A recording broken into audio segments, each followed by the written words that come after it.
Le groupe Bordeaux-Nord-Aquitaine vous présente Dites 33.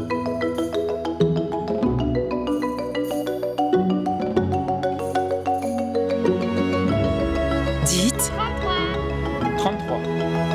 Dites 33. Bienvenue dans ce nouveau numéro de Dites 33 consacré à la prise en charge pédiatrique. Qui sont ces médecins qui s'occupent de vos bouts de chou? Eh bien, c'est ce que je vous propose de découvrir tout de suite dans Dites 33.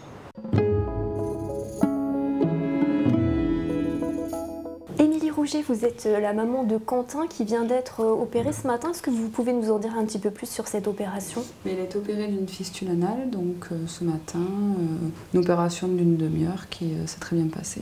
Et alors, est-ce que vous pouvez nous dire comment est-ce que vous avez été orienté jusqu'ici à l'hospitalisation et l'opération? Oui, en fait, mon médecin traitant m'a orienté vers un pédiatre spécialisé en pneumo à l'hôpital à Libourne, étant donné qu'il a fait beaucoup de bronchiolite et en l'auscultant, donc il s'est rendu compte qu'il avait un bouton, un abcès, et donc il m'a dit qu'il pensait une fistule anale, donc il m'a orienté vers le docteur Meffa. Le docteur Meffa, chirurgien pédiatrique que nous retrouverons à la fin de cette émission. Pour l'heure, direction le service de néonatologie où nous attend le docteur Boucard, l'un des pédiatres de cette unité. Le docteur Christian Boucard est pédiatre en néonatologie, un métier qu'il exerce avec passion auprès de ses tout jeunes patients. J'ai toujours apprécié de travailler avec des nouveau-nés, des primas, donc cette prise en charge est peut-être particulière puisque bon, ils ne s'expriment pas, on est obligé de dépister des pathologies par les signes cliniques seulement, sans les enfants plus âgés où ils arrivent à exprimer davantage leur souffrance ou leur douleur, d'autres symptômes. Voilà. Le service de néonatologie de la polyclinique Bordeaux-Nord est composé de 6 lits. Ici sont accueillis des nouveau-nés pesant au minimum 1,5 kg, des bébés prématurés nés à 33 semaines et plus, mais aussi des bébés nés à terme qui nécessitent un suivi. Dans ce service de néonat, c'est vrai que ce n'est pas de grands prématurés. C'est pas, bien sûr, même si parfois ils ont besoin de beaucoup de soins. Donc ils ont besoin parfois d'être perfusés, d'avoir une voie veineuse périphérique parce qu'on n'arrive pas à les alimenter.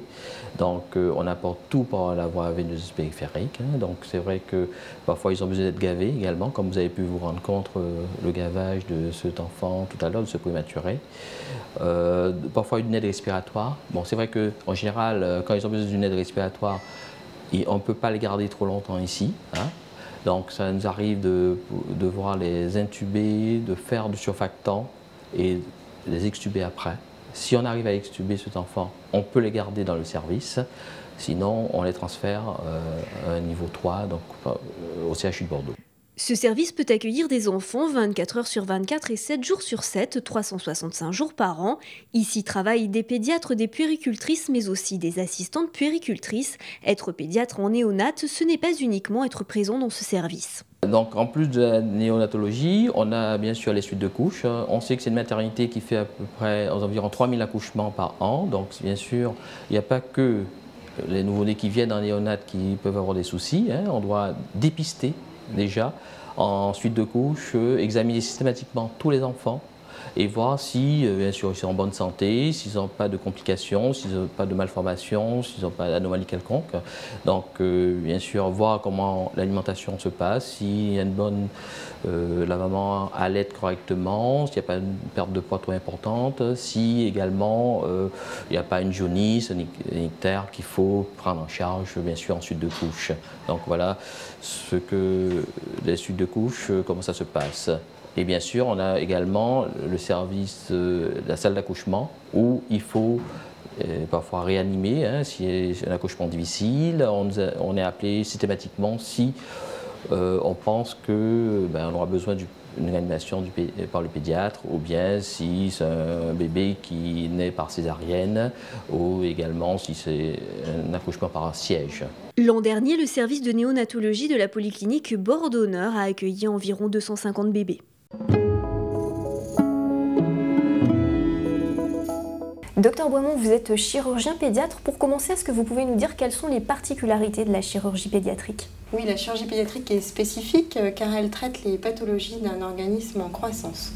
Il ne faut pas penser que l'enfant est un adulte en miniature et sa prise en charge est vraiment spécifique et nécessite une équipe particulière.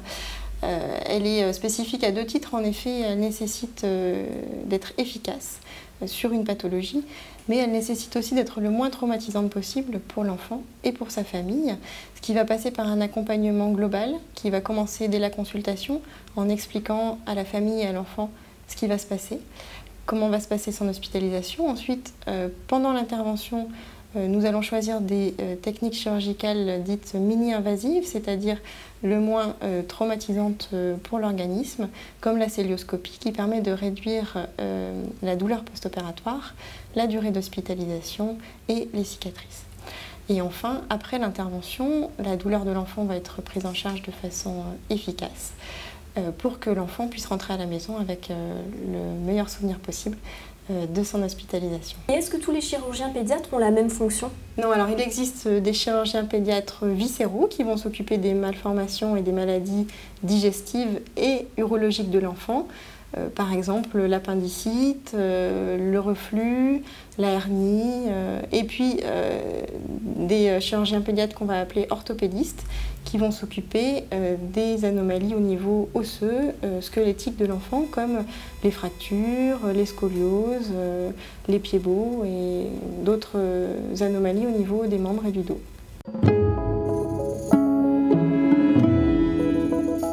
Frédéric Ponce est médecin généraliste à Langoiran et ce jour-là, la patiente qu'il reçoit n'est âgée que de quelques mois. Une consultation qui n'a rien d'une exception, le cabinet du docteur Ponce ayant une forte activité pédiatrique. C'est un rôle qu'on est amené à jouer en médecine rurale, puisque l'accès aux pédiatres de ville est peut-être un petit peu plus difficile. Les gens maintenant, le mode de vie fait que les parents sont un petit peu moins disponibles, ont un petit peu plus de mal à se déplacer jusqu'en ville. Et donc tout naturellement, j'étais amené à faire donc de la pédiatrie. Tout naturellement encore, le bouche-oreille a fait que l'activité de pédiatrie a progressé au niveau de ma patientèle. Soigner les enfants, c'est aussi prendre en charge les couples mère-enfant ou parents-enfants, voire grands-parents, parents-enfants. Voilà. Donc c'est tout ce qui fait la particularité de la pédiatrie. Et surtout, enfin, on est devant un petit être qui ne va pas s'exprimer, en tout cas s'exprimer de manière verbale, il va s'exprimer de manière non verbale, mais il ne va pas s'exprimer verbalement. Et notre travail, c'est un petit peu de réussir à comprendre ce qui se passe chez un petit être, alors que c'est une tierce personne qui nous en parle. C'est en 2006 que ce cabinet a été créé. Il regroupe 5 médecins, mais pas seulement. On y a intégré des paramédicaux, donc des infirmières, qui ont accepté de faire des formations à l'hôpital des enfants, de manière à pouvoir prendre en charge en post-opératoire ou en post-hospitalisation des enfants et des nourrissons de 3 mois à 6 ans pour les actes infirmiers, hein, pour permettre aux parents de ne pas être obligés de repartir à l'hôpital des enfants uniquement pour une réfection de pansement ou uniquement pour une intraveineuse ou uniquement pour une intramusculaire. Donc une infirmière a fait cette formation-là, elle est connue à l'hôpital des enfants, ce qui fait que l'hôpital des enfants sait qu'ils peuvent compter sur cette infirmière-là et ça leur permet à eux de libérer un petit peu leur service et d'éviter des encombrements trop importants. Ce travail de groupe permet aux médecins de dégager du temps, notamment pour faire de la prévention, mais aussi pour prendre en charge les problèmes d'obésité et les problèmes de troubles du langage. On va terminer cette émission avec vous, Dr Meffa. Quel est le rôle du chirurgien pédiatrique dans le cadre du parcours de soins? Alors, le chirurgien pédiatrique a un rôle multiple. Dans un premier temps, il peut intervenir dans le cadre de l'urgence, quand il y a un problème aigu, comme une appendicite aiguë ou une fracture déplacée des os de l'avant-bras, auquel cas on est amené à aller aux urgences pour examiner l'enfant ou l'adolescent et éventuellement proposer une intervention chirurgicale rapide si nécessaire. En dehors de l'urgence, on est amené à voir en consultation programmée des enfants qui présentent des pathologies qui sont susceptibles d'être opérées, comme par exemple une hernie inguinale ou un problème rénal, auquel cas on voit ces enfants en consultation avec leurs parents et on décide, au vu de la pathologie, s'il y a besoin d'une intervention chirurgicale ou non. Si on décide une intervention, on donne les informations à l'enfant et aux parents. Donc c'est une consultation qui est en fait très importante et qui permet de programmer tranquillement le geste opératoire si besoin.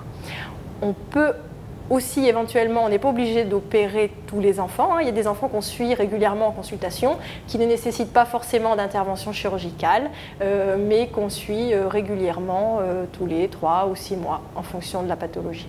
Et alors ces enfants qui viennent vous voir en consultation, qui est-ce qui vous les envoie? C'est le médecin généraliste, le pédiatre? Comment se fait le lien? Alors c'est tout à fait ça, ça peut être le pédiatre, ça peut être un spécialiste, c'est très souvent le médecin généraliste en fait qui dépiste une petite pathologie, bénigne ou non, et qui nous l'envoie puisqu'il y a probablement un avis chirurgical ou une intervention à programmer.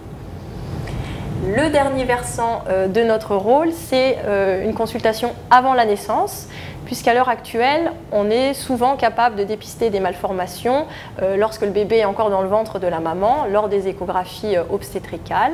Et on peut être amené, si on a dépisté une malformation, à voir les parents en consultation avant la naissance pour leur expliquer la petite malformation et la prise en charge qui sera faite à la naissance pour leur enfant.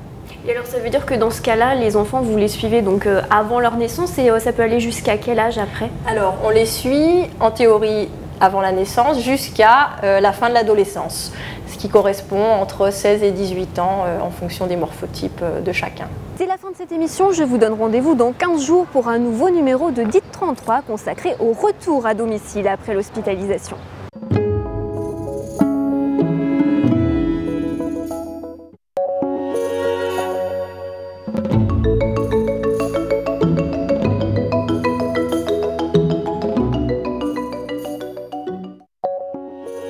DIT 33 avec le groupe Bordeaux Nord-Aquitaine.